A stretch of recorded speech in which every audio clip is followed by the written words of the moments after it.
რომ აი ადამიანი რაღაცით დაკავდა. ეგ შეიძლება იყოს სწავლა რაღაცის, ან ბიზნესი, ან ის, ან ეს, რაღაცა ეგეთი რა. თქვენი აზრით, რატო არ მიდიან ბოლომდე მიზნამდე? იმიტომ ჩერდებიან და იმიტომ არ მიდიან ბოლომდე და მალევე იმიტომ ნებდებიან, რომ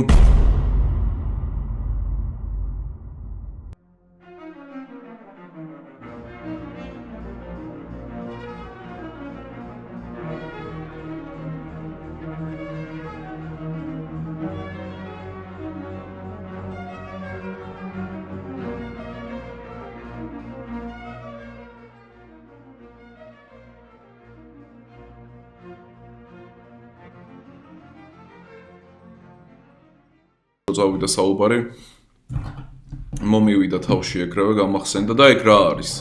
კავდები ახალი საქმით, ხო? რომელიც გულისხმობს მიზანს, ხო? რაღაცა მიზანს. მიზანში არ გულისხმობს რაღაცა ცხოვრების მიზანი და რამე გლობალური მიზანი. არა, ნუ აი მიზანი ისეთი რა, ლოკალური მიზანი, ხო? იმიტომ რომ რაღაცა საქმე, უმეტესობა საქმის გულისხმობს რაღაცა პატარა ლოკალურ მიზანს. თქვენი აზრით, აი კითხვა მაქვს რა, უმეტესობა მაგ მიზნამდე რატო არ მიდის? აი ჩატთან მაქვს კითხვა.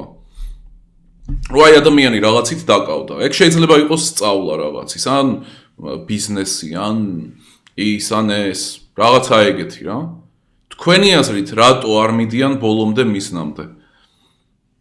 აი თქვენი აზრით, მაინტერესებს. რატო ჩერდებიან? რატო ეკარგებათ ინტერესი და ასე შემდეგ, იმიტომ რომ საბოლოო ჯამში ეს მართლა ერთ მომენტამდე დადის. მართლა. უმეტეს შემთხვევაში, რა თქმა უნდა. ADHD, არა. ალღოს ვერ უღებს, არა. ალღო უკვე ჰქონდა. აი, ალღო რომ არ გქონდეს, არც დაიწყებდი რა. თუმცა ხო, ალღო ცოტა ისეთი სიტყვა არის. შეიძლება ზედმეტად რთული მიზანი იყოს და мотиваცია დაკარგოს. ინტერესის დაკარგვა. თუ ოდნავ არასწორად აკეთებ, მარტივია დაიზიანო. საკუთარი თავის გარდა ნებისმიერს თუ ესაუბრე შენს მიზანზე უკვე მორჩა. ეგეც სიმართლე არის რა, ოღონდ მაგ სიმართლეს სხვადასხვანაირად ფუთავენ რა ადამიანები, უფროსი თაობის ხალხი მაგას გათვალვას ეძახის. ხვდები? რო აი გაგთვალავენ. ხო გაგიგი, არ თქვა არავისთან ეგ გაითვალები, ცუდი თვალი გიყურებს. მაგრამ რეალურად ის არის, რომ როცა ახმოვანებ შენს აზრს, შენს მომავალს და ეს პრინციპში ფსიქოლოგიური ლიტერატურაშიც უკვე დიდი ხანია ცნობილია. როცა ახმოვანებ შენს გეგმას, შენი ტვინისთვის ეგ უკვე რაღაცა გარანტირებული არის და რაღაცა რაც უკვე მოხდა. ხვდები? და ეგ აგდებს რა თქმა უნდა мотиваციას. მაგრამ ნუ აი თემას რო დავუბრუნდეთ, რატო ნებდებიან ადამიანები და აი უმეტესად რაც შემინიშნავს მე პირადი გამოცდილებით. პირადი დაკვირვებით ადამიანზე. იმიტომ ჩერდებიან და იმიტომ არ მიდიან ბოლომდე და მალევე იმიტომ ნებდებიან, რომ დებენ დიდ ენერგიას. აი წაღან ჯიმზე რო იყო საუბარი, ზუსტად მანდაც არის ეგეთი მომენტი. დებენ ძალიან დიდ ენერგიას, რაც არ შეიძლება, რამეს როცა იწყებ, არ უნდა იყოს ეგ რამე შენთვის მტანჯველი, ეგ უნდა იყოს bite size-ები. და რატომ არის რა, რომ ვაკრიტიკებ ხშირად ლექტორებს, გურუებს, იმათ, ამათ, რომლებმაც შეიძლება რომ კარგი რამე გასწავლონ მართლა, იმიტომ რომ რაზეც საუბრობენ, მართლა კარგი არის საინტერესო. იმიტომ რომ მძიმე მასალას გაყრიან ნაბიჯების გარეშე და ერთიანად. ხვდები? როცა ახალი არის შენთვის. იმის ნაცვლად, რომ ისე მიგიყვანონ, ისე აგიხსნან, სადაც ნაბიჯები იგრძნობა და ეგრევე აცნობიერებ რა მომენტშიც გაიჭედები, რომ ჰეი, აი ამ ნაბიჯზე ვარ და აქ გავიჭედე. და არა ისე, რომ ვაიმე სად ვარ მთლიანად და არც ერთი ნაბიჯი რო აღარ ჩანს. უკან რო გაიხედები, ნაბიჯებს რო ვეღარ ხედავ. მაგიტო არის რა ჩემი მასტერ კლასები ხოშიანი, იმიტომ რომ დახურულახზე რომ რა რთულიც არ უნდა იყოს თემა, იგრძნობა რომ ადიხარ და ნებისმიერი ადამიანი, ვისაც რამე გაუჭირდება, იცის, რომ აი აქამდე ამოვედი, აი ამ ნაბიჯზე ვარ და ეხლა ნიკო რასაც ამბობს აღარ მესმის, აბა ჩატში უკითხავიქ რა იგულისხმა. და უმეტეს შემთხვევაში ეს ვინც საუბრობს და ვინმეს რამეს უზიარებს ან ასწავლის ან ის ან ეს არ არის აი ეგ ნაბიჯების სისტემა და ერთიანად არის დიდი ინფორმაცია, რომელიც დახარისხებულიც არ არის. იდეა რა არის? რამეს რომ იწყებ, ეგ უნდა იყოს აი ბავშვური, თოთონაბიჯი რა.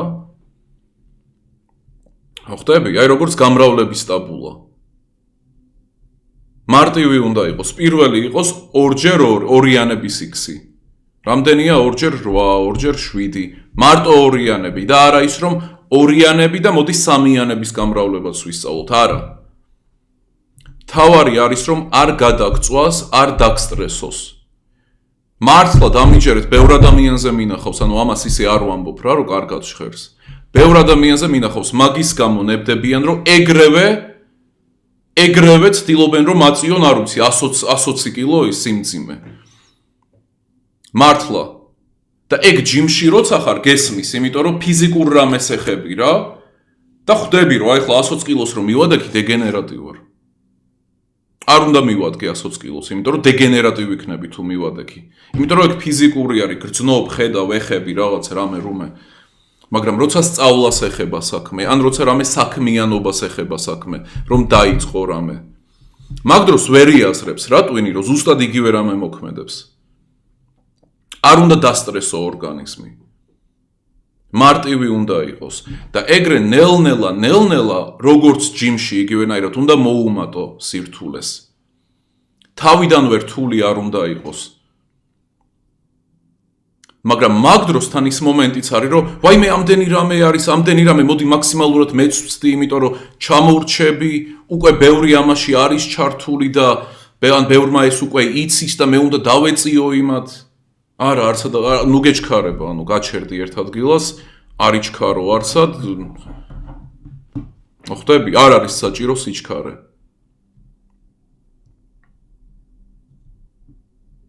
უბრალოდ ადექი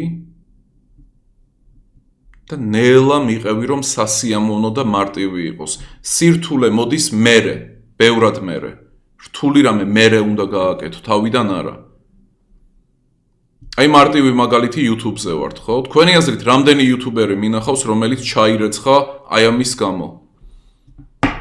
უამრავი. რატომ? იმიტომ რომ იწყებენ YouTube-ს და აი პირველივე ვიდეოში დებენ ენერგიას, ამონტაჟებენ 3 დღე და 3 დღე რამის მონტაჟი ჩემთვის არის, ნუ აი სუიციდი. ახლაც კი 3 დღე რამე რომ ვამონტაჟო, შემზიზღდება, ანუ გავქრები საერთოდ. კუნძულზე წავალ სადმე, დახურულ არხზე უკვე იმდენი მასალა არის, რომ მთელი ცხოვრება შემიძლია აღარაფერი გავაკეთო და ეგ უბრალოდ ვარეკლამო და გაწევრიანდეს ხალხი. მართლა შემიძლია ხვალვე გავქრე, აღარ დამინახოთ. 3 დღე ამონტაჟებენ ან ზოგი 1 კვირა. დიდი რისერჩი, დიდი ძალის ხმევა. რამე რუმე და მე ჰოპ და 100 ნახვა მოვაგროვე. 15 ლაიქი. და აი ამის გამო ეხლა მე უნდა აი ეს სტრესი ისევ გამოვიარო? და მორჩა ნებდებიან. და ეგრე ყველაფერზე არის, ანუ რამეს რო სწავლობ, ნებისმიერი საქმიანობა რაც არის. ნებისმიერი საერთოდ დანებდები. თუ პირველი ნაბიჯები სასიამოვნო არ იყო და რთული იყო, დანებდები. და არ გამოგივა, ვერ მიხვალ მისნამდე.